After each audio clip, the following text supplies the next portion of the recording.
400,000 soldiers were stranded on the ocean, surrounded by the Nazi army. Only the dedication of civilians helped them escape imminent death from enemy bombardment.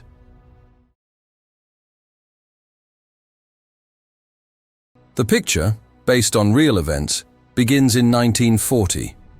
A group of British soldiers are walking through the deserted streets of Dunkirk, France. From the sky fall leaflets calling for surrender.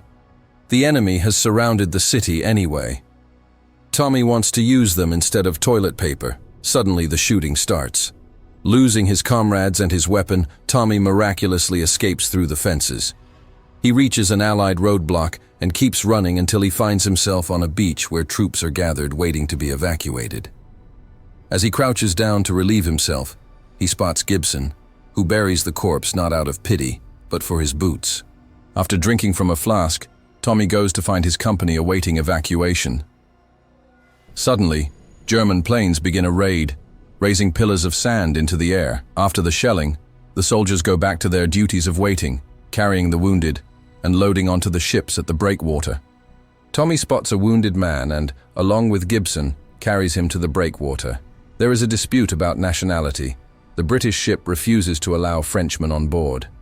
The ship with the wounded preparing to depart, and the soldiers cleverly sneak to him through the crowd. The way is complicated by a hole in the decking, which has to be traversed on a narrow plank. At the last moment, Tommy and Gibson manage to board the ship. However, after loading the wounded man, they are asked to go ashore. Gibson hides under the supports of the breakwater, followed by Tommy. They overhear the conversation of the officers. The German encirclement is getting tighter. The enemy stopped advancing tanks and planned to destroy the soldiers from the air. It is planned to evacuate a maximum of 45,000 people, and on the beach gathered 400,000. Because of the shelling is dangerous to bring ships to the breakwater, they may be sunk. Soon German planes appear, which begin to shoot at the soldiers and drop bombs. One of them damages the ship with the wounded. Commander Bolton orders the ship to be moved away so that it does not block the path of other ships. The soldiers jump overboard trying to escape. Tommy helps Alex out to the supports, and together with Gibson, they plunge into the water, pretending to be rescued from the evacuation. They are transported to another ship, where many soldiers crowd the hold. Tommy and Alex go downstairs to get something to eat, while Gibson stays outside, watching the burning coastline. Tommy fears that the ship may go down and moves closer to the exit. The ship starts the engine and prepares to depart, despite the approaching lifeboats. Gibson spots a torpedo, but fails to warn in time. The ship suffers a breach and begins to sink. Gibson opens the hatch, allowing Tommy and Alex to escape. They swim to the lifeboats, but the soldiers won't let them on board. Seeing the life jackets on the boys, the others row on. By morning, they are back on shore. They watch idly as the others try to save themselves, but fail. Later, Alex and Tommy join the soldiers who are walking toward the stranded ship. The tide is expected to carry it out to sea. Engineers, meanwhile, build a temporary pier, while other soldiers collect bodies thrown up by the waves. Colonel Winnett informs the commander of the enemy's advance, and the latter replies that there is little help to be expected. Britain saves the fleet for the next battle. The only hope is for small civilian ships that can get closer to shore. They are requisitioned along the coast. Meanwhile, the soldiers huddled inside the ship wait for the tide to come in. Suddenly they hear a noise and send one to check out the source. It turns out to be a peaceful sailor who informs them that the tide will have to wait. The conversation is interrupted by a gunshot that pierces the ship's plating. Another bullet hole appears in the side of the ship, forcing the soldiers into the planking. One of the soldiers is about to return fire, but is stopped in time. Judging by the density of the hits, the enemy is just conducting a practice run. Soon the incoming tidal water begins to ooze through the breach. One of the soldiers tries to stop the leak, but is hit by the next bullet. The others make an attempt to move the ship off the sand from the inside, but realize that this is impossible without reducing the weight. Alex suggests kicking Gibson out, suspecting him of being a spy because of his silence and hiding his accent. Tommy stands up for Gibson, but at gunpoint he speaks up, but in French. It turns out that he took off the British uniform from a dead soldier he had buried earlier. The British decide to throw him out, but Tommy reminds them that Gibson saved their lives by opening a hatch on a sinking ship. The argument turns into a fight, but thanks to this the boat tilts and is afloat. The problem now becomes the holes through which water enters the hold. The soldiers try to close them, but in vain. Realizing that it is impossible to save the ship, they get out and jump into the water. Gibson is the last, but his clothes get stuck under the water, and he drowns. Soon an Allied minesweeper is spotted nearby, and the survivors swim to it. However, the situation is complicated by a German airplane that targets the vessel. The men dive to escape the explosions, and when they surface, they find themselves covered with fuel leaking out of the holes. A damaged minesweeper is lurching nearby, from which the soldiers are evacuated. Civilian boats are already rushing to the rescue. The commander and the colonel notice many civilian boats coming to the rescue. The soldiers on the destroyer joyfully greeted the rescuers. They are joined by those waiting on the shore, and Mole begins loading. In a British port, the military requisition all possible boats for the rescue mission. Dawson, along with his son Peter and his friend George, make room on board for life jackets. However, the owner of the boat decides not to give it to the military and goes to sea himself. Peter and George follow him. A fleet of civilian ships can be seen in the distance, heading for the mainland coast. A British airplane passes over Dawson's boat, startling George.